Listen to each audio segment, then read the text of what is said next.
설 연휴 아침, 성북구 시어머니 아파트 거실은 명절 준비로 분주했습니다. 차례 음식 냄새가 방 안 가득 배어 있었고 저는 그날도 새벽 5시부터 전을 부쳤죠.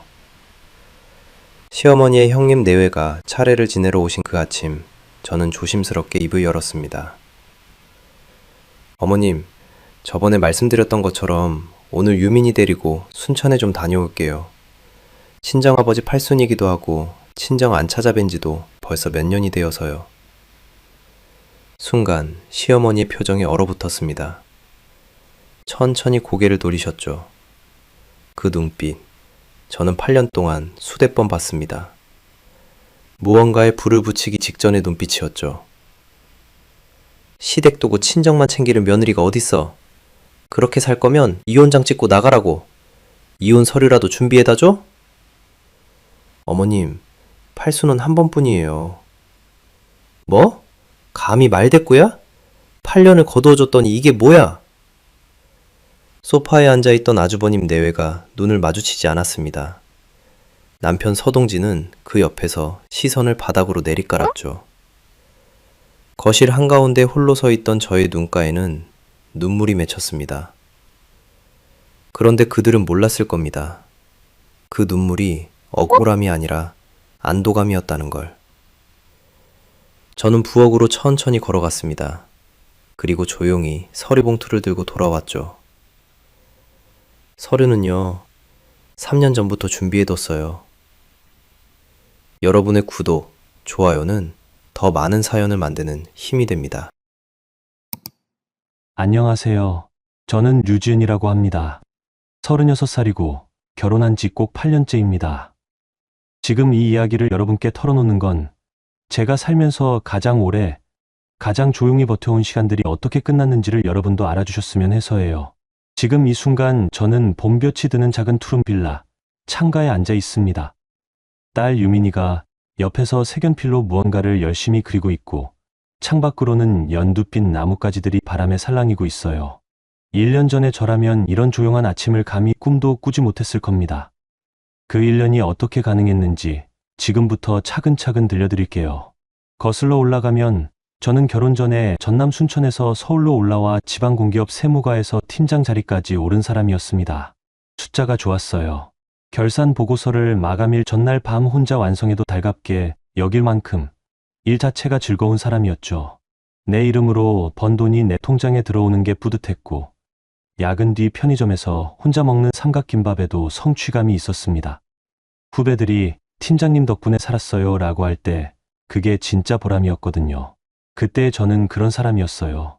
남편 서동진 씨를 처음 만난 건 30이 되던 해봄 회사 거래처 모임에서였습니다. 조용하고 꼼꼼해 보였어요. 크게 웃지 않는 대신 상대방이 말할 때 눈을 제대로 바라봐주는 사람이었죠. 저는 그 눈빛이 마음에 들었습니다. 몇 달을 만나다 결혼을 이야기했을 때 주변에서 한마디씩 했어요. 그 집 어머니가 좀 강하다더라. 아들만 바라보며 산다더라. 저는 그때 그 말들을 마음에 담지 않았어요. 결혼이라는 게 서로 맞춰가는 거 아니겠냐고. 저도 성인이고 그이도 성인이니 우리가 잘 이야기하면 된다고 생각했으니까요. 얼마나 순진한 생각이었는지는 결혼 첫날부터 조금씩 알게 됐습니다. 시어머니 박금래 씨는 이웃에게 친절하고 교회 봉사도 빠지지 않으시는 분으로 동네에서 알려져 있었어요. 동네 어르신들에게 먼저 인사를 건네시는 분이셨죠. 그런데 유독 저를 대할 때만 달랐습니다. 결혼 첫 주부터였어요. 명절에 버선을 신지 않았다는 이야기, 설거지 방식이 잘못됐다는 이야기, 아이는 언제 낳을 거냐는 이야기. 처음엔 그냥 지나쳤습니다. 시어머니라는 분들이 다 그렇지 않겠냐고, 제가 더 노력하면 나아지겠지 싶었어요. 하지만 그 말들은 점점 더 구체적이 되어갔습니다. 며느리가 직장을 다니면 집 안을 못 챙긴다. 맞벌이 집 애들은 정서가 불안하다. 동진이 회사 사람들한테 아내가 직장 다닌다는 말하기 창피하지도 않냐. 이런 말씀들이 밥상마다, 명절마다 아무 이유 없이도 끼어들었습니다. 저는 매번 웃으면서 네, 어머님이라고 했어요. 그게 처음에는 배려인 줄 알았는데 나중에는 제가 점점 작아지고 있다는 걸 알면서도 멈추지 못한 거였습니다. 저는 직장을 지키려 버텼습니다. 임신 초기에도 출근했고 입덧으로 화장실을 들락거리면서도 책상을 지켰어요. 하지만 유민이가 태어나고 산후조리원에 입원해 있던 사흘째, 시어머니에게서 전화가 왔습니다. 세아가 아이 낳은 사람이 직장 다니는 게 좋아 보여. 그러다 애 잡아. 이참에 정리해. 동진이 혼자 벌어도 우리가 도와줄 거잖아. 목소리는 나직하고 부드러웠습니다. 그래서 더 무서웠어요. 저는 천천히 생각해 볼게요 라고만 했습니다. 그리고 전화를 끊은 뒤 동진 씨 쪽을 바라봤어요. 당신 생각은? 눈빛으로 물었습니다. 그는 잠시 창밖을 바라보다가 어머니 걱정하시는 거야 라고만 했죠. 그게 전부였어요. 그날이 처음이었습니다. 동진 씨가 저를 혼자 두기로 결심한 첫 번째 순간. 퇴직원을 낸 건 그로부터 한 달 뒤였습니다. 공식적으로는 일신상의 사유였고 서류에도 그렇게 적혔어요. 부서장님은 정말 괜찮겠냐고 물으셨고 저는 웃으면서 그럼요라고 했습니다. 퇴직금을 받아들고 회사 건물을 나서던 날의 발걸음이 지금도 선명하게 기억납니다. 그 무거움을 며칠 동안 떨쳐낼 수가 없었어요. 그런데 이상한 건 동진 씨는 그날 저녁 고생했어. 이제 좀 쉬어라고 했습니다. 그 말이 위로인지 아닌지 저는 지금도 모르겠어요. 그렇게 8년이 흘렀습니다. 우리가 들어간 집은 성북구 시어머니 명의 아파트였어요. 넓고 깨끗한 집이었지만 저는 거기서 늘 손님 같았습니다. 아파트 비밀번호는 시어머니가 관리하셨고 생활비는 동진 씨 카드에서 시어머니가 정한 한도로 나왔어요. 제 명의 통장에는 잔액이 거의 없었습니다. 외출이 길어지면 어김없이 전화가 왔고 친구를 만나면 수다나 떨러 다닌다고 하셨죠. 문화센터 강좌를 등록하면 돈 낭비라고 헬스장을 알아보면 이상한 사람 만날까봐 걱정하셨어요. 동진 씨는 그런 날마다 어머니 나름의 방식이야. 참아줘서 고마워라는 말을 했습니다. 그 말 한마디가 얼마나 저를 작게 만드는지 그는 아마 알지 못했을 거예요. 저는 그 8년 동안 조금씩, 아주 조금씩 작아졌습니다. 나중엔 시어머니가 아무것도 말씀하지 않아도 제 스스로 먼저 눈치를 봤어요. 오늘 이걸 하면 뭐라 하시려나, 이 말을 하면 기분이 어떠시려나. 그렇게 8년을 살다 보니 어느 날 거울을 봤을 때 저 자신이 낯설었습니다. 이 사람이 나였던가 싶었어요. 그리고 3년 전이었습니다. 유민이가 3살이 되던 가을, 아이가 처음으로 엄마 왜 울어? 라고 물었어요. 저는 욕실에서 혼자 울다가 작은 발소리에 놀라 문을 열었는데 유민이가 작은 두 눈으로 저를 올려다보고 있었습니다. 그 눈빛에 저는 그 자리에서 굳어버렸어요.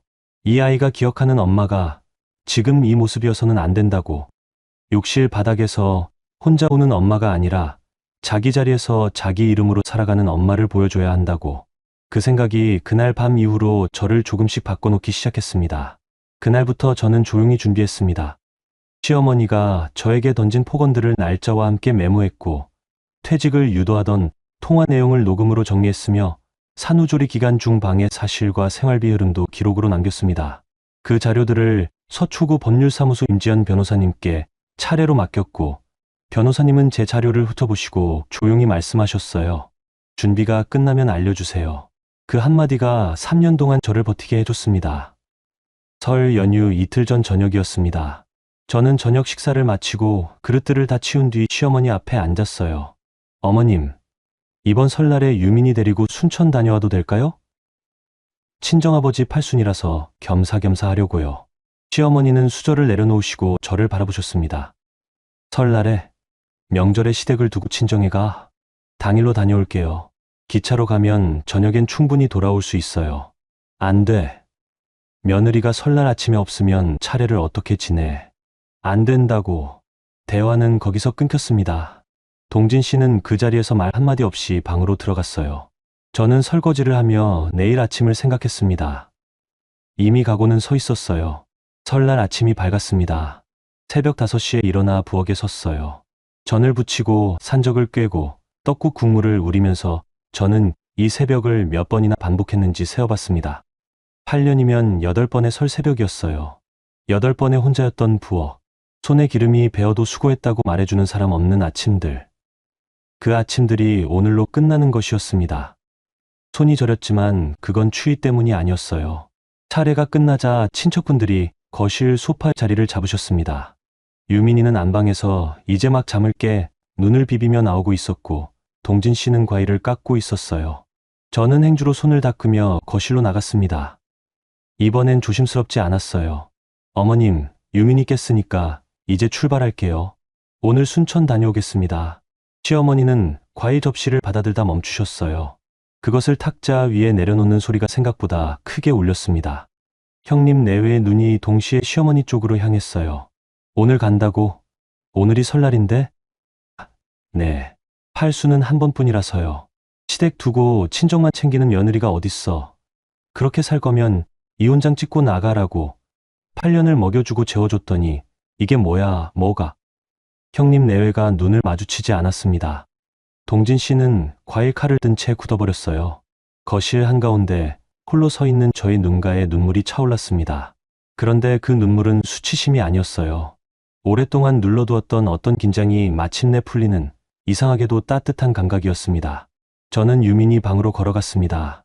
그리고 옷장 깊은 곳에서 갈색 서류 봉투를 꺼냈어요. 봉투 겉면에는 서초구 법률사무소 임지연이라는 글씨가 또렷하게 찍혀 있었습니다. 3년 전 비가 내리던 날 우산도 제대로 챙기지 못한 채 그 사무실 계단을 올라가던 날이 떠올랐어요.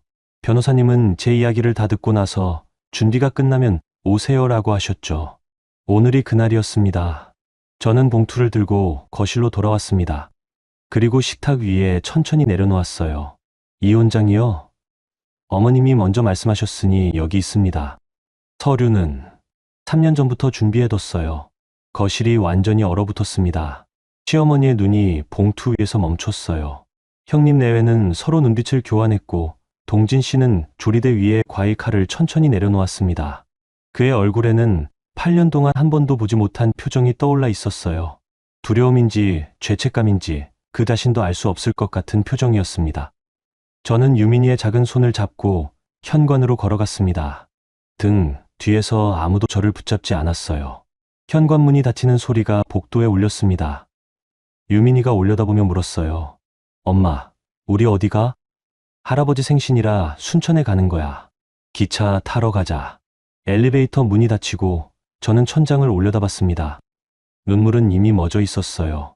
대신 가슴 한켠이 이상하게도 가벼웠습니다. 8년 만에 처음으로 제 발걸음으로 걷고 있는 것 같은 느낌이었어요. 제가 현관을 나선 뒤 그 거실에서 무슨 일이 있었는지를 저는 나중에 동진 씨에게서 들었습니다. 이 이야기를 전해 들으며 저는 그 장면을 머릿속으로 그려봤어요. 형님 내외는 어색하게 과일을 집었을 것이고 시어머니는 식탁 위에 봉투를 한동안 바라보고 계셨을 겁니다. 그리고 동진 씨는 그 봉투를 집어들어 안방으로 들어갔다고 했어요. 봉투 안에 무엇이 들어있었는지부터 말씀드리는 게 좋을 것 같아요. 첫 번째는 이혼 청구 서류 초안이었습니다. 두 번째는 3년 동안 날짜별로 정리한 녹취 목록과 통화기록 사본이었어요.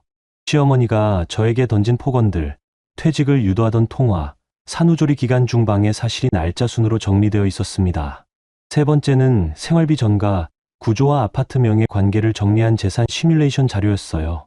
임 변호사님이 처음 그 자료를 받아보셨을 때 이 정도면 단순 이혼이 아닙니다라고 하셨는데 그 말이 무슨 의미인지는 그날 조금 더 분명해졌습니다. 저는 기차 안에서 창밖을 바라보고 있었습니다. 논밭이 빠르게 지나갔어요. 유민이는 맞은편 자리에 앉아서 창문에 얼굴을 바짝 붙이고 밖을 내다보고 있었어요. 저는 그 아이의 옆모습을 바라보며 이 선택이 맞는지 다시 한번 물었습니다. 하지만 그 물음에 대한 대답은 핸드폰 진동음이 울리면서 잠시 끊겼습니다. 동진 씨였어요. 지은아, 잠깐 통화돼? 기차 아니에요. 알아.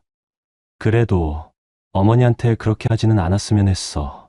그 봉투 너무하지 않아? 저는 창밖을 바라봤습니다. 아직 논밭이 달리고 있었어요. 당신이 생각하는 너무하다랑 내가 생각하는 너무하다랑 다른 것 같아요. 잠시 침묵이 흘렀습니다. 저도 더 말하지 않았어요. 유민이가 엄마, 저기 강이다 하고 소리쳤고 저는 핸드폰을 무릎 위에 내려놨습니다. 통화는 그렇게 끝났어요. 그 통화 이후에도 한참 동안 저는 흔들렸습니다. 8년을 버텨온 자리를 떠나는 것의 실감이 기차가 달릴수록 조금씩 밀려왔어요. 내가 틀린 건 아닐까? 너무 갑작스럽게 한 건 아닐까? 유민이한테는 어떤 영향이 있을까? 그런 생각들이 꼬리를 물었습니다. 그러면서도 가슴 한쪽은 이상하게 단단했어요. 3년 동안 날짜별로 쌓아온 자료들의 무게가 제 결심을 흔들리지 않게 붙들어줬거든요. 그리고 다음 날 아침 상황이 다시 바뀌었습니다. 순천에서 하룻밤을 보내고 다음 날 새벽 임지연 변호사님에게서 연락이 왔어요. 오실 수 있으면 오늘 오시라고. 저는 유민이를 친정에 두고 혼자 새벽 기차를 탔습니다. 법률사무소에 도착했을 때 변호사님은 제 자료를 다시 펼쳐놓고 계셨어요. 창밖으로 서초구 이른 아침에 빛이 들어오고 있었습니다. 류지은 씨, 이 녹취 파일들 모두 날짜 기록이 살아있죠? 네. 스마트폰 원본의 날짜가 자동으로 찍혀 있고 제가 별도 파일명에도 표기해뒀어요. 생활비 전가 내역은요? 카드 명세서 사본이에요. 시어머니 명의 카드로 생활비 전체가 나가고 남편 급여에서 자동이체로 빠져나간 구조예요. 제 통장엔 생활비가 입금된 기록 자체가 없고요. 퇴직 강요 관련 통화는 산후조리원 입원 사흘째 날 녹음이에요. 그리고 그 통화로부터 정확히 28일 뒤가 퇴직원 제출 날짜입니다. 임 변호사님은 한동안 자료를 살피셨습니다. 그리고 파일을 닫으시며 말씀하셨어요. 류지은 씨, 이 자료는 심호 접근 금지 신청과 양육비 공증, 별거 조정 요청까지 끌고 갈 수 있는 수준이에요. 이 분야 7년을 했는데 이 정도 자료를 갖고 오신 분은 드물어요. 저는 그 말을 들으면서 잠시 아무 말도 못했습니다. 3년 동안 조용히 쌓아온 것들의 무게가 다른 사람의 입을 통해 확인되는 순간이었어요. 분노도 아니고 기쁨도 아닌 깊은 안도였습니다. 법률사무소를 나온 뒤 동진 씨에게서 다시 문자가 왔어요. 서초 근처에 있다며 잠깐 만날 수 있겠냐고. 저는 잠시 고민하다가 법무소 앞 카페에서 봐요라고 했습니다. 그가 나타났을 때 얼굴이 어두웠어요. 그런데 어둡다기보다는 지쳐 있다는 표현이 더 맞았습니다. 뭔가를 밤새 생각한 사람의 얼굴이었어요. 그는 테이블 앞에 앉아 두 손을 탁자 위에 올리고 잠시 말이 없었습니다. 어머니한테 물어봤어. 퇴직할 때 통화에서 뭐라 하셨는지. 저는 커피잔을 두 손으로 감쌌습니다. 어머니가 했다고 했어. 네가 적은 그대로. 그래서요? 미안해.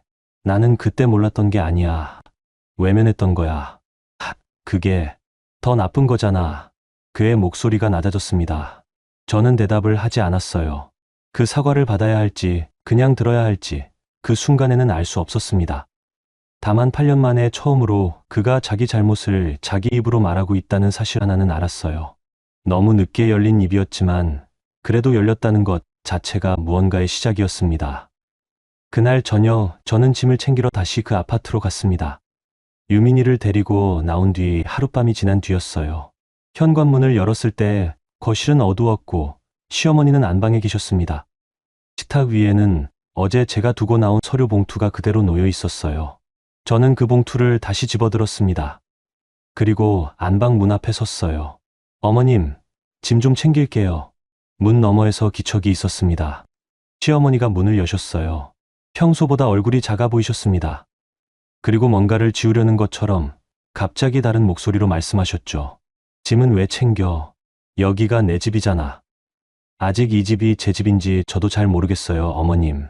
그건 천천히 생각해 볼게요. 시어머니의 눈이 흔들렸습니다. 저는 더 말하지 않고 안방으로 들어가 유민이 옷가지와 제 필수품을 챙겼어요. 동진 씨는 그 옆에 서서 바라보기만 했습니다. 저는 그 시선을 굳이 피하지 않았어요. 이제 그 시선이 무섭지 않았으니까요. 그날 밤 저는 처음으로 그 아파트 밖에서 잘 준비를 했습니다. 갈 곳을 아직 정확하게 정하지 못한 상태였지만 돌아가지 않을 거라는 것만큼은 분명했어요. 가방 하나에 짐을 꾸리면서 저는 이상하게도 울지 않았습니다. 8년 동안 그 집 욕실에서 혼자 울었던 것과는 달리 그날 밤은 눈물이 나오지 않았어요. 대신 손이 차분하게 움직였습니다. 유민이 내복을 개고 제 칫솔을 담고 변호사님이 돌려주신 자료 복사본을 가방 깊은 곳에 넣었습니다. 그 집에서 나온 것이 끝이 아니라 시작이라는 걸 저는 그날 밤 처음으로 실감했습니다. 설날 당일 오전 저는 유민이와 함께 기차에 올랐습니다. 차례가 끝난 직후 아파트를 나선거라 서울역에 도착했을 때는 아직 오전이었어요. 명절이라 기차 안은 사람이 많았고 저는 유민이와 나란히 창가 쪽에 앉았습니다. 유민이는 기차를 여러 번 타봤는데도 창문에 얼굴을 바짝 붙이고 밖을 내다봤어요. 엄마, 저기 산이다. 엄마, 저기 강이다. 그 말들을 들으면서 저는 이 아이가 지금 나를 걱정하지 않는다는 것에 이상하게도 감사했습니다. 전남 순천까지는 2시간이 조금 넘는 거리였습니다. 저는 그 시간 동안 많은 생각을 했어요. 아침에 식탁 위에 내려놓은 봉투, 시어머니의 굳은 표정, 동진 씨의 흔들리는 눈빛. 그것들이 자꾸 머릿속을 맴돌았습니다. 한편으로는 지금 내가 잘하고 있는 건지 스스로 물었어요. 오늘이 설날인데 이렇게 나와도 되는 건지, 아버지 팔순을 빠지지 않은 게 옳은 건지. 하지만 그 물음들 너머에는 이상하게도 고요한 어떤 확신이 자리하고 있었습니다. 나는 지금 내가 해야 할 일을 하고 있다는 확신이요. 순천역에 도착했을 때 아버지가 마중을 나와 계셨습니다. 79세의 연세에 무릎이 좋지 않으셔서 지팡이를 짚으시는데 그 지팡이를 짚으면서도 역 출구 앞에 일찌감치 나와 기다리고 계셨어요. 유민이가 할아버지 하고 달려가자 아버지는 허리를 굽혀 아이를 받아 안으셨습니다. 그 모습을 보는데 제 눈가가 먼저 뜨거워졌어요. 지은아, 왔니? 응, 아빠. 오래 기다리셨어요? 아니야, 이제 막 나왔어. 천천히 와. 농담을 하셨지만 아버지의 눈은 제 얼굴을 처음부터 끝까지 읽고 있었습니다. 오래 하신 분이었거든요. 딸이 어떤 눈으로 웃는지 그 웃음이 어디서 오는 건지 알아차리는 분이셨어요. 저는 웃으며 배고프지 빨리 가자고 말했지만 아버지의 눈빛이 잠시 멈췄습니다. 이미 다 아셨던 거예요. 친정집은 순천 시내에서 조금 들어간 조용한 골목에 있었습니다. 마당 있는 낡은 단층집인데 아버지가 혼자 사시면서도 마당 화분만큼은 꼬박꼬박 돌보시는 집이었어요. 설을 맞아 이웃 어르신이 도와주셨는지 소박하게 상이 차려져 있었습니다. 떡국과 나물 몇 가지 그리고 이웃분들이 가져다 주신 과일과 한과가 조촐하게 놓여 있었어요. 팔순상이라고 하기엔 너무 작은 상이었지만 아버지는 그게 아무렇지 않으신 것 같았습니다. 아빠 팔순인데 이게 뭐야? 더 크게 했어야지. 뭘, 유민이랑 네가 왔으면 됐지. 마누는 뭐해? 아버지는 그 말씀을 아무렇지 않게 하셨지만 저는 그 한마디에 가슴이 내려앉았어요. 이 팔순을 진작에 제대로 준비했어야 하는데 8년 동안 저는 시댁 명절에만 새벽부터 섰고 친정아버지 생신에는 전화 한 통이 전부였습니다. 그 8년치 미안함이 그 조촐한 상 앞에서 한꺼번에 치밀어 올랐어요. 아버지가 상 앞에 앉으시고 유민이도 나란히 앉았습니다. 저는 국자로 떡국을 떠 아버지 그릇에 담으려다가 손이 멈췄어요. 손끝이 떨렸습니다. 처음엔 몰랐는데 알고 보니 눈물이 이미 흘러내리고 있었어요. 조용히 아무 소리도 없이 아빠 생신날 이런 꼴로 와서 미안해요. 아버지는 그릇을 내려놓으셨습니다. 그리고 아무 말씀도 없이 제 쪽으로 몸을 돌려 등에 손을 얹으셨어요. 그 손이 무거웠습니다. 아버지의 나이와 아버지의 안타까움이 그 손 안에 다 들어있는 것 같았어요. 한참 뒤에 아버지가 말씀하셨습니다. 지은아, 마음 다친 채로 사는 건 사는 게 아니야. 알지? 저는 대답을 못했습니다. 다만 고개를 끄덕였어요. 아버지가 미안해. 네가 힘든 걸 눈치채면서도 두었더니 아빠가 뭘 미안해요. 더 일찍 말했어야 했어. 참는 게 미덕인 줄만 알았는데 참는 것도 한계가 있는 거더라. 아버지는 유민이를 한번 보시고 다시 저를 바라보셨습니다. 딸아, 이제 그만 참아. 내 인생이잖아. 그 말을 듣는 순간 저는 참았던 것들이 한꺼번에 쏟아져 나오는 것 같았습니다. 8년이라는 시간이 얼마나 길었는지 그 안에서 제가 얼마나 많은 것들을 혼자 삼켜왔는지가 비로소 실감됐어요. 아버지의 말씀 한마디가 제게 이 싸움의 허락이 되어준 것 같았습니다. 이게 이기적인 게 아니라 당연한 것이라는 허락이요. 자신을 지키는 일이 죄가 아니라는 허락이요. 유민이가 어느새 제 옆으로 다가와 손을 잡았어요. 아이는 영문을 모르는 채로 그냥 엄마 손을 잡은 것이었지만 그 작고 따뜻한 손의 감촉이 저를 지금 이 자리에 붙들어줬습니다. 저는 눈물을 닦으며 유민이 머리를 한번 쓰다듬었어요. 팔순상 앞에서 우리는 떡국을 먹었습니다. 아버지는 그 후로 더 이상 제게 묻지 않으셨어요. 다만 유민이에게 옛날 이야기를 들려주시면서 아이가 까르르 웃게 하셨고 저는 그 웃음소리를 들으며 조금씩 안정을 찾았습니다. 순천의 친정집 공기가 성북구 아파트와는 완전히 달랐어요. 여기서는 숨이 제대로 쉬어졌습니다. 그날 오후 아버지와 마당에 나란히 앉아 차를 마셨습니다. 아버지는 화분에 물을 주시다가 문득 말씀하셨어요. 지은아, 아버지가 오래 못 살 것 같아. 저는 화들짝 놀랐습니다. 무슨 소리예요? 팔순의 뭔 말씀을. 아니, 올해는 못 살아도 네가 다시 자리 잡는 건 보고 가겠어. 그건 기다릴 수 있어. 말씀은 짧으셨지만 그 무게가 고스란히 전해졌습니다. 아버지는 제게 짐이 될까 봐 아픈 몸을 숨기고 계셨던 거예요. 오래전부터요. 그리고 딸이 다시 일어서는 걸 보기 위해 팔순을 맞은 날에도 지팡이를 짚고 역 앞에 나오셨던 겁니다. 저는 아버지를 꼭 안았습니다. 마지막으로 이렇게 안았던 게 언제인지 기억나지 않을 만큼 오래된 일이었는데 그날은 제가 먼저 안았어요. 아버지의 등이 생각보다 많이 굽어 있었습니다. 오래 아프셨구나 하는 생각이 가슴을 콕 찔렀어요. 저도 딸로서 그걸 몰랐다는 게 또 다른 미안함이었습니다. 그날 저녁 친정집에서 하룻밤을 보냈습니다. 유민이는 할아버지 무릎을 베고 금세 잠들었어요. 저는 아버지가 주무신 뒤에도 한참 마당에 앉아 있었습니다. 순천의 밤하늘은 서울보다 훨씬 많은 별이 보였어요. 차갑고 맑은 공기 속에서 저는 오랫동안 그 별들을 바라봤습니다. 아버지의 말씀이 귀에서 떠나지 않았습니다. 마음 다친 채로 사는 건 사는 게 아니야. 그 한마디가 제 결심을 마지막으로 굳혔어요. 이제 죄책감이 아니라 생존을 선택해야 할 때라는 것을. 내 삶을 다시 내 것으로 되찾아야 할 때라는 것을. 내일부터가 진짜 시작이라는 것을 그 별빛 아래 처음으로 실감했습니다. 설 연휴가 끝나는 날 저는 순천에서 서울로 혼자 올라왔습니다. 유민이는 아버지 댁에서 며칠 더 있기로 했어요. 아버지가 유민이라도 더 있다 가라고 하셨고 유민이도 할아버지 옆을 떠나기 싫어했거든요. 저는 그게 오히려 고마웠습니다. 서울로 올라가서 혼자 처리해야 할 일들이 많았으니까요. 기차 안에서 저는 강다의 선배에게 문자를 보냈습니다. 강다의 선배는 전 직장에서 저보다 먼저 세무실무를 배웠던 분이었어요. 제가 퇴직한 뒤에도 유일하게 연락을 꾸준히 이어온 사람이었죠. 가끔 커피를 마시면서 지은아, 너 그냥 거기 있으면 안 돼라고 말해줬던 선배였습니다. 저는 그때마다 웃으며 괜찮다고 했는데 선배는 그 웃음을 믿지 않는다는 걸 알 수 있었어요. 선배, 나 나왔어요. 라고만 적었더니 답장이 5분도 안 돼서 왔습니다. 잘했어. 어디야? 지금 기차. 마포 오피스텔 비어 있어. 올라오면 열쇠 줄게. 그뿐이었습니다. 긴 위로도 없고 사연을 물어보지도 않았어요. 그냥 열쇠 줄게.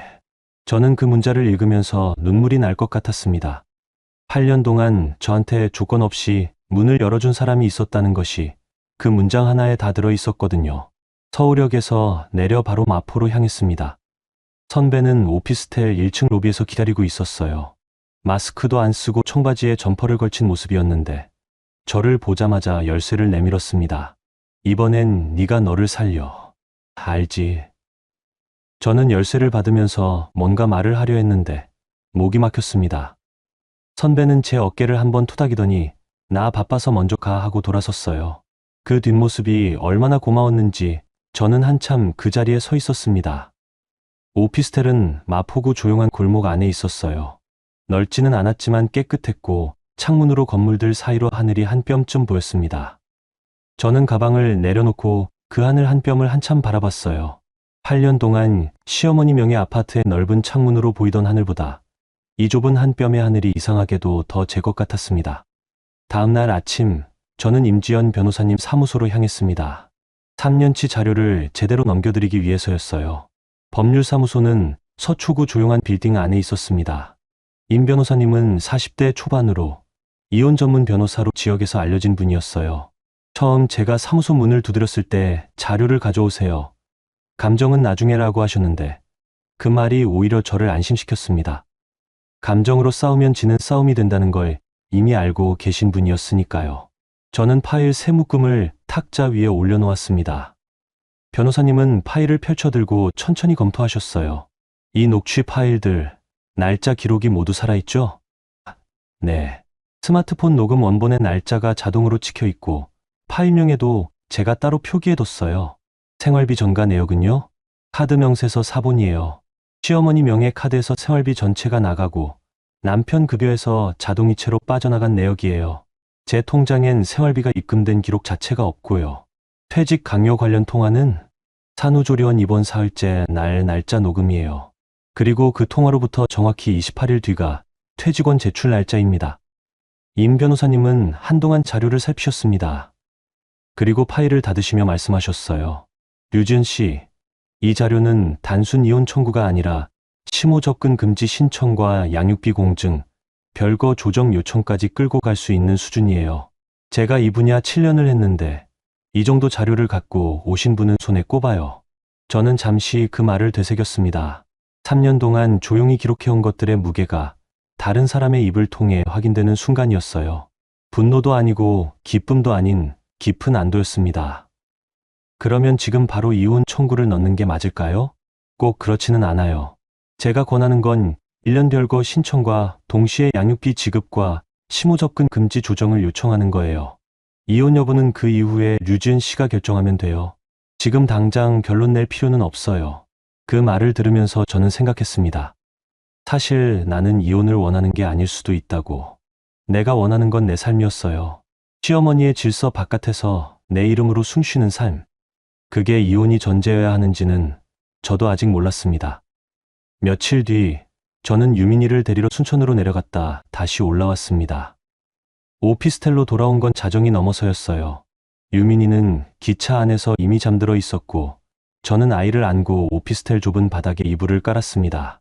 유민이를 눕히고 나서 저는 한참 아이 얼굴을 바라봤습니다. 자면서도 입가에 희미한 미소가 있는 아이였어요. 이 공간을 무서워하지 않는다는 것이 또다시 이상하게 감사했습니다. 아이가 괜찮으면 나도 괜찮다고 생각했어요.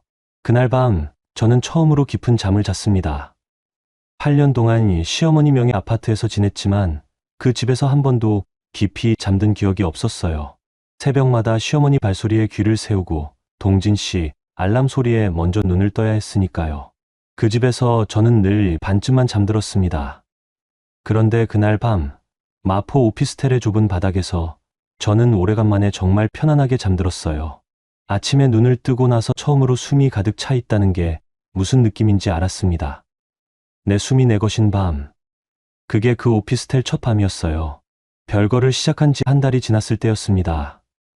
시어머니가 쓰러지셨다는 연락이 왔어요. 서동진 씨에게서 문자가 온 건 오전 10시쯤이었어요. 어머니가 병원에 입원하셨다고, 뇌졸 중이라고. 저는 문자를 읽고 한참 핸드폰을 손에 쥔 채 앉아 있었습니다. 그 소식이 어떤 감정을 불러야 하는지 잘 몰랐어요. 시어머니를 미워한다고 하면 거짓말이겠지요. 하지만 그렇다고 걱정된다고 하기에도 무언가가 가로막혔어요. 8년을 같은 지붕 아래서 살았지만 그 지붕 안에서 저는 늘 외부인이었으니까요. 그 감정의 낯선 그 자체가 이미 무언가를 말해주고 있었습니다. 그날 오후부터 전화가 오기 시작했습니다. 첫 번째는 시아버님 친형님 댁에서였어요. 시아주버님의 목소리는 낮고 단호했습니다. 지은 씨, 그래도 며느리잖소. 병원에는 나와야 하지 않겠어요? 금주에 일 마무리되는 게 있어서요. 이번 주말에는 꼭 가뵐게요. 이번 주말? 사람이 쓰러졌는데 주말을 기다려요? 저는 잠시 숨을 고른 뒤 대답했습니다. 아주버님, 저 지금 별거 중이에요. 법원 조정 신청도 진행 중이고요. 그래도 주말엔 빠지지 않겠다고 말씀드린 거예요. 전화가 잠시 막혔다가 툭 끊겼습니다. 저는 핸드폰을 내려놓으며 손가락 끝에 서늘함을 느꼈어요. 그 전화가 시작에 불과하다는 건 알고 있었습니다. 그리고 예상대로였어요. 다음 날은 시어머니의 사촌 언니 되시는 분이 전화를 하셨습니다. 그 다음 날은 교회 집사님으로 알고 있는 분이었어요. 다들 비슷한 논리였습니다. 며느리가 시어머니 병간호를 안 하면 어떻게 하냐.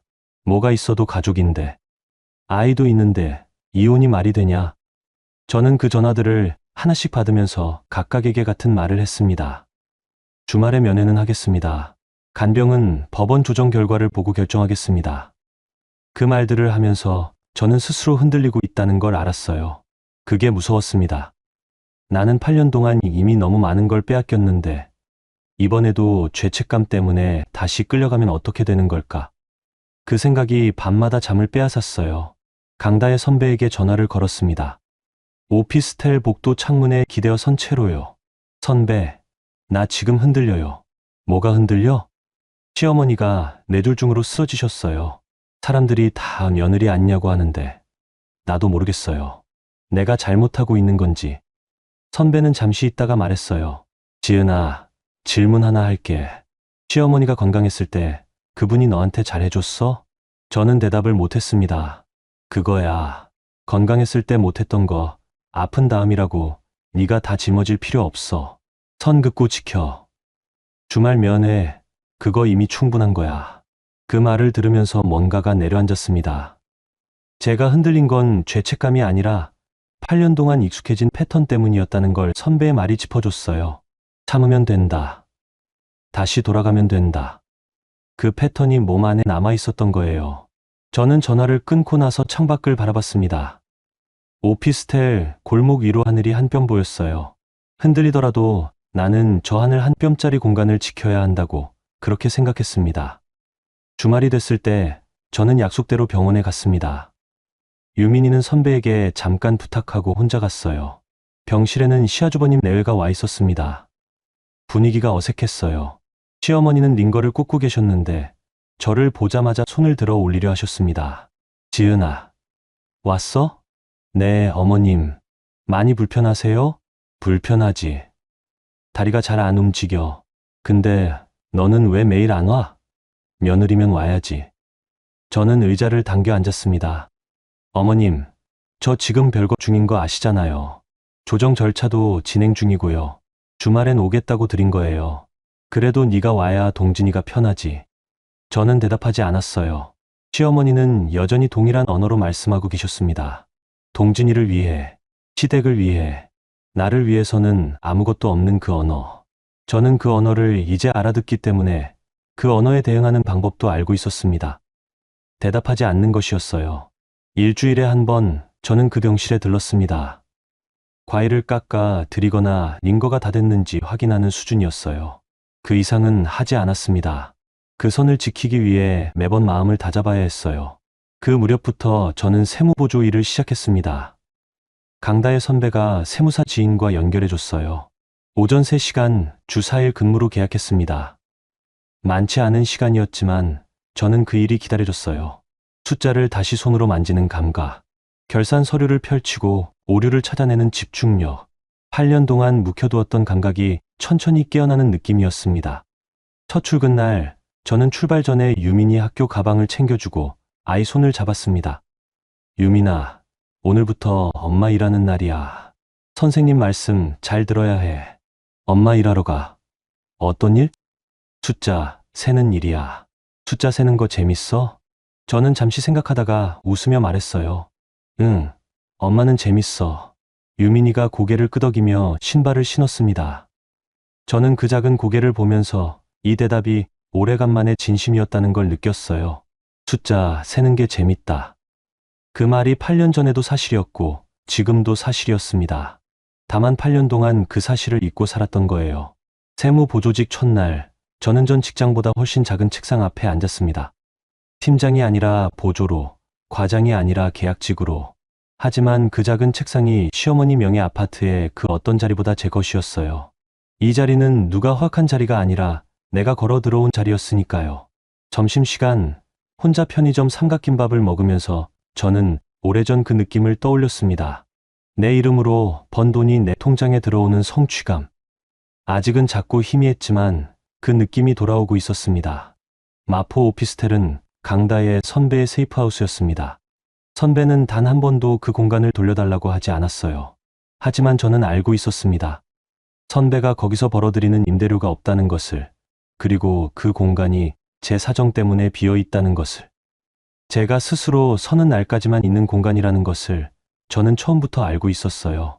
별거가 시작된 지 석 달이 지났을 때 저는 선배에게 직접 말했습니다. 선배, 나 다음 달부터 나갈게요. 더 오래 있으면 안 될 것 같아. 어딜 가려고? 알아보고 있어요. 유민이랑 둘이 들어갈 수 있는 월세 자리. 돈은 세무보조직 받는 거랑 통장에 남은 거 합쳐서 어떻게든 될 것 같아요. 선배는 잠시 저를 바라보다가 말했어요. 지은아, 무리하지 마. 조금 더 있어도 돼. 아니, 저 이제 제 발로 서야 해요. 계속 신세 지면 내가 약해지거든요. 선배는 더 말리지 않았습니다. 그게 선배의 방식이었어요. 당기지 않고 밀지도 않는, 그냥 옆에 있어주는 것. 저는 그게 가장 어려운 사랑의 방식이라는 걸 그 오피스텔에서 배웠습니다. 2달 동안의 세무보조직으로 모은 돈은 많지 않았습니다. 보증금을 낮게 잡고 월세 조건으로 들어갈 수 있는 자리를 찾았어요. 부동산 몇 군데를 돌았을 때 나온 게 반지하 원룸이었습니다. 도로에서 조금 내려가야 하는 반지하. 창문으로 보이는 건 행인들의 발만이었어요. 유민이가 그 집을 처음 봤을 때는 왜 여기는 땅속이야? 라고 했습니다. 저는 땅속이 아니고 아늑한 거야 라고 말했어요. 아이는 한동안 창문 밖을 바라보더니 발이 많다고 했습니다. 저는 그 말에 혼자 웃었어요. 그래, 발이 많은 곳. 그래도 이 방은 내가 낸 돈으로 들어온 방이었습니다. 박금래 씨 쪽에서는 곧 소문이 돌았습니다. 지은이가 반지하에 들어갔다더라. 그렇게 버티다 결국 돌아오겠지. 제가 어디서 그 말을 들었냐면 서동진 씨에게서였어요. 그가 어느 저녁 문자로 전달했는데 아마 경고인지 위로인지 본인도 몰랐을 거예요. 저는 그 문자를 읽고 그날 밤 책상 앞에 앉았습니다. 반지하 원룸에는 작은 접이식 책상이 있었어요. 유민이를 재운 뒤 저는 이력서 파일을 열었습니다. 공기업 퇴직 이후 8년간 공백. 그 공백을 어떻게 설명할 것인지를 고민하며 저는 새벽 2시까지 이력서를 고쳤어요. 처음에는 공백을 숨기려 했습니다. 하지만 임 변호사님의 말씀이 떠올랐어요. 감정 싸움이 아니라 사실 싸움이어야 한다고. 이력서도 마찬가지였습니다. 숨길 게 아니라 정확하게 쓰는 거였어요. 결혼 이후 육아 전념, 세무보조직 재취업 중, 전 직장 세무가 팀장 경력. 그것들을 사실 그대로 나열했습니다. 그리고 자기소개서 마지막 줄에 이렇게 썼어요. 저는 이제 다시 숫자로 말할 준비가 되어 있습니다. 그 이력서를 저장해놓고 나서 저는 창문을 올려다봤습니다. 행인들의 발이 지나가고 있었어요. 새벽인데도 발들이 지나갔습니다. 이 세상은 이렇게 혼자서 새벽을 걷는 사람들이 많구나 하고 생각했어요. 저도 그중 하나였습니다. 다만 저는 지금 걷지 않고 앉아서 이력서를 고치고 있었지만요. 세무보조직을 시작한 지 2달이 지났을 때 일하던 세무사 사무소와 연결된 회계법인에서 사람을 찾는다는 이야기를 들었습니다. 강다의 선배가 연결해준 인맥이 조금씩 움직이고 있었어요. 회계법인 실장인 한미숙 씨는 50대 후반으로 차분하고 꼼꼼한 분이셨습니다. 저는 그분과 처음 만난 게 세무보조 업무의 인수인계 자리였는데 그날 제가 정리해온 자료를 보시고 말씀하셨어요. 이 자료 어떻게 정리하셨어요? 분류 기준이 다른 데랑 달라요. 직전 직장에서 쓰던 방식이에요. 검토 동선을 먼저 그리고 분류하는 게 빠르더라고요. 검토 동선을 먼저 그린다고요? 네. 어떤 순서로 검토할 건지를 먼저 생각하고 그 순서대로 폴더를 만드는 거예요. 그러면 나중에 찾을 때 덜 헤매서요. 한 실장님은 제 설명을 듣더니 잠시 생각에 잠기셨습니다. 그리고 며칠 뒤 저에게 연락을 주셨어요. 정규직 면접을 보겠냐고. 저는 핸드폰을 들고 잠시 창문을 바라봤어요. 행인들의 발들 사이로 저 혼자 서 있는 것 같은 느낌이 들었습니다. 그리고 답했어요. 네, 보겠습니다. 면접은 그 다음 주에 잡혔습니다. 저는 반지하 원룸에서 정장을 꺼내 다렸어요. 정장은 공기업 퇴직 이후 처음 꺼내는 거였습니다. 주름이 많았고 어깨가 약간 잘못 걸려 있었어요. 다리미를 대며 주름을 하나씩 펴는 동안 저는 8년 전의 아침들을 생각했습니다. 매일 아침 출근 준비를 하던 저, 정장을 입고 에스컬레이터를 오르던 저, 그 사람이 다시 살아나고 있다는 게 실감됐어요. 면접 전날 밤, 유민이를 재우고 나서 저는 다시 이력서를 펼쳤습니다. 고칠 게 더 있었습니다. 경력 기술서에서 팀장 시절 맡았던 프로젝트 한 줄을 더 추가했어요.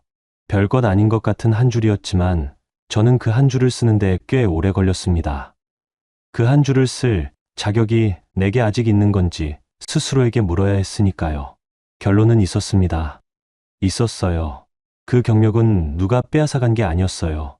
시어머니가 뺏은 것도 아니고 퇴직원 한 장이 지운 것도 아니었습니다. 그 경력은 여전히 내 안에 있었어요.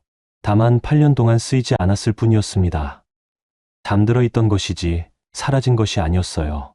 저는 이력서를 저장하고 파일을 닫았습니다. 창문 너머 새벽 골목의 발소리가 간간히 들렸어요. 언젠가 저도 저 위를 걸어 다닐 거라는 생각이 들었습니다. 반지하에서 올려다보는 세상이 아니라 그 위를 걸어다니는 하루로. 그날이 멀지 않았다는 걸 낡은 책상 위 새 이력서가 말해주고 있었습니다. 별거가 시작된 지 6달이 됐을 때 가정법원 조정이 잡혔습니다. 임지연 변호사님이 별거 조정 신청을 낸 뒤 몇 차례 서류 보완과 기일 조정이 있었고 마침내 날짜가 정해졌어요. 저는 그날 아침 유민이를 학교에 데려다주고 법원으로 향했습니다. 가정법원 조정실은 생각보다 작은 방이었습니다. 조정위원 두 분이 가운데 앉으시고 한쪽에 저와 임 변호사님이, 다른 쪽에 서동진 씨와 그 측 변호사가 앉았어요. 서동진 씨는 저를 한번 바라보다가 시선을 탁자 아래로 내렸습니다. 박금래 씨는 직접 출석하지 않으셨지만 측 변호사가 대리 출석했어요. 임 변호사님은 제출 서류를 조용히 탁자 위에 올려놓으셨습니다. 먼저 퇴직 강요, 녹취 파일부터 제출하겠습니다. 산후조리원 입원 사흘째 날 날짜로 통화 당사자는 박금래 씨와 류지은 씨입니다. 그리고 그 통화일로부터 정확히 28일 뒤 퇴직원이 제출됩니다. 타임라인을 확인해 주세요. 조정위원들은 서류를 훑으셨습니다. 저는 탁자 위에 손을 가지런히 놓고 앉아 있었어요. 다음은 생활비 전가 내역입니다. 결혼 이후 8년간 생활비가 박금래 씨 명의 카드에서 집행됐고 류지은 씨 명의 통장에는 생활비 입금 이력이 없습니다. 남편 급여에서 자동이체로 박금래 씨 계좌로 들어간 금액도 있어요. 서동진 씨 측 변호사가 이의를 제기했습니다. 그건 가족 내 자산 관리 방식의 차이입니다. 불법이 아니지 않습니까? 네, 불법이 아닙니다. 다만 8년간 배우자의 생활비 주도권이 전혀 없었다는 사실은 경제적 통제의 증거로 조정 참고 자료가 됩니다. 그 다음 자료가 나왔을 때 조정실의 분위기가 조금 바뀌었습니다. 산후조리 방의 기록이었어요. 조리원 입원 기간 중 시어머니의 방문 기록과 그 방문 이후 조리원 측에 조기 퇴원 요청이 들어갔다는 내용, 그리고 그 요청이 거부됐을 때 조리원 원장님과 시어머니 사이에 오고 간 통화 기록이었습니다. 서동진 씨의 얼굴이 미묘하게 바뀌었어요. 그 자료는 그 측에서도 처음 보는 것 같았습니다. 시어머니 측 변호사가 말했어요. 시어머니로서의 관심이 과했을 수는 있지만 이게 법적으로 문제가 되는 건 무리한 해석 아닙니까? 조정위원 한 분이 잠시 서류를 내려놓으셨습니다. 당사자 양측에 말씀드립니다. 법적으로 문제가 되느냐의 여부보다 이 자료들이 말해주는 관계의 패턴이 오늘 조정의 핵심입니다.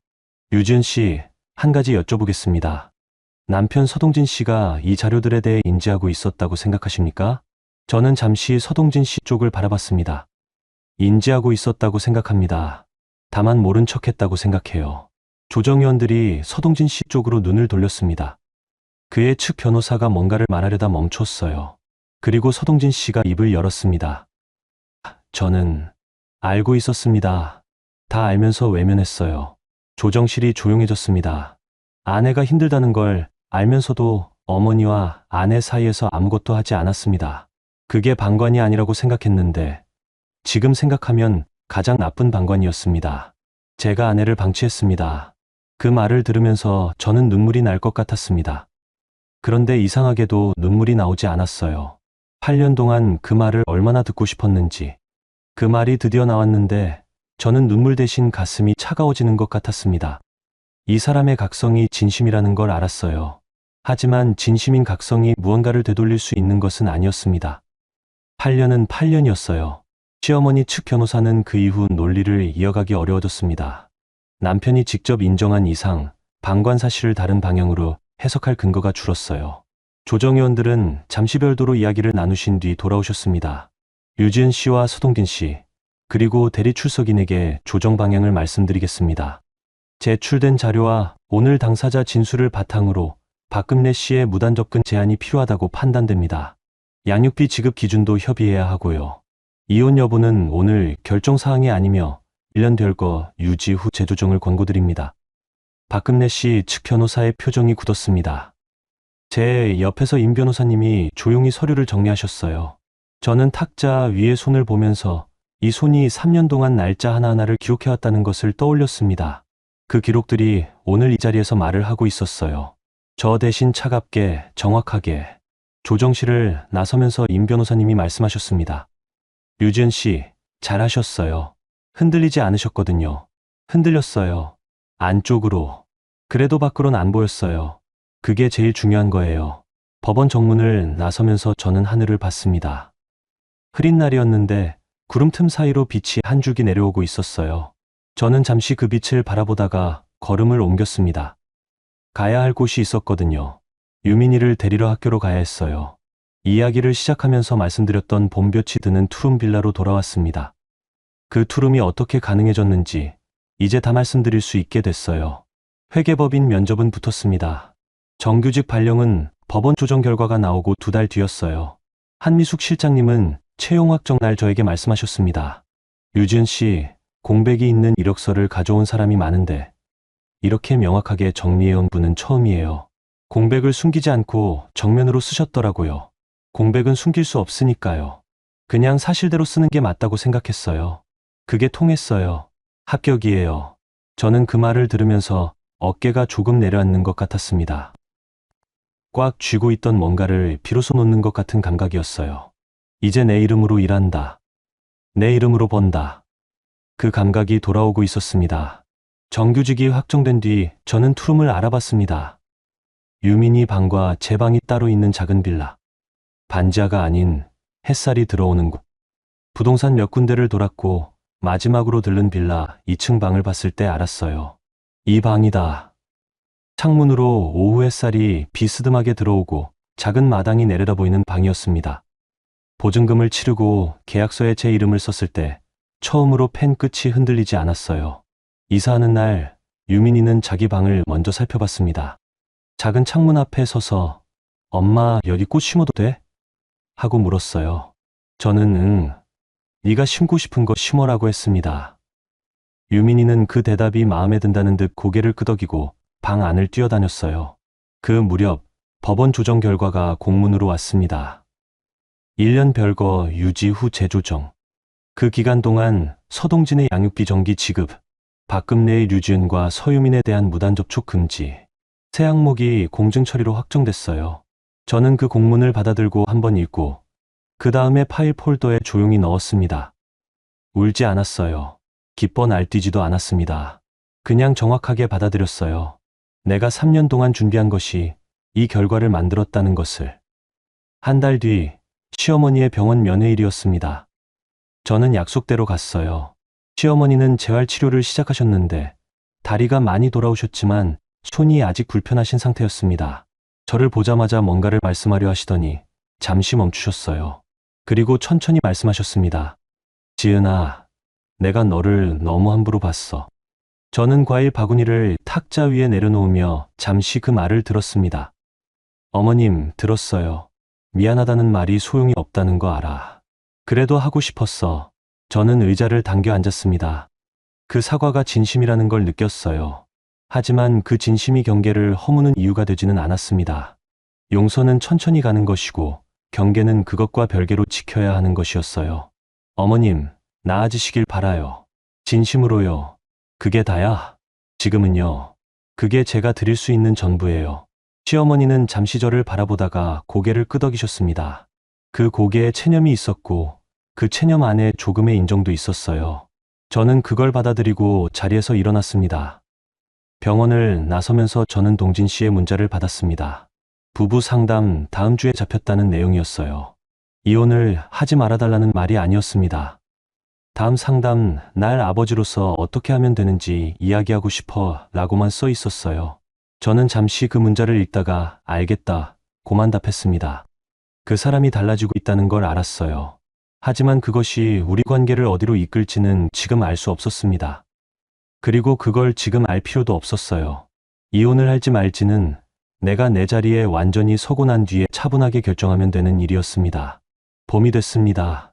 투룸 빌라 창문으로 들어오는 햇살이 달라졌어요. 겨울 햇살과는 다른 따뜻하고 연한 봄빛이었습니다. 유민이는 창가 화분에 봄 씨앗을 심었어요. 펜지라고 했습니다. 조그만 씨앗들이 흙 속에 들어가는 걸 지켜보면서 저는 이 아이가 자라는 속도를 느꼈어요. 그 자람을 옆에서 볼 수 있다는 것이 얼마나 큰 일인지를. 어느 아침 저는 출근 준비를 하다가 유민이를 불렀습니다. 유민아, 엄마 오늘 중요한 발표가 있어. 응원해 줄 수 있어? 응원은 어떻게 해?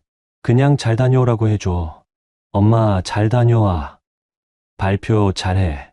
저는 아이의 이마에 입을 맞추고 나서 현관을 나섰습니다. 그리고 빌라 계단을 내려오다가 멈췄어요. 유민이를 바라봤습니다. 유민아, 엄마는 이제 안 참고 지키면서 살 거야. 알지. 유민이는 잠시 고개를 갸우뚱하더니 응 하고 말했어요. 그게 전부였습니다. 6살 아이가 이해할 수 있는 건 그것뿐이었지만 그것만으로도 충분했어요. 봄 햇살이 푸른 빌라 계단 위로 내려오고 있었습니다. 저는 그 빛 안으로 발을 내디뎠어요. 8년이 끝난 게 아니었습니다. 8년이 지나서야 시작된 것이었어요. 류지은이라는 이름으로, 내 발걸음으로 다시 걷는 첫걸음이었습니다.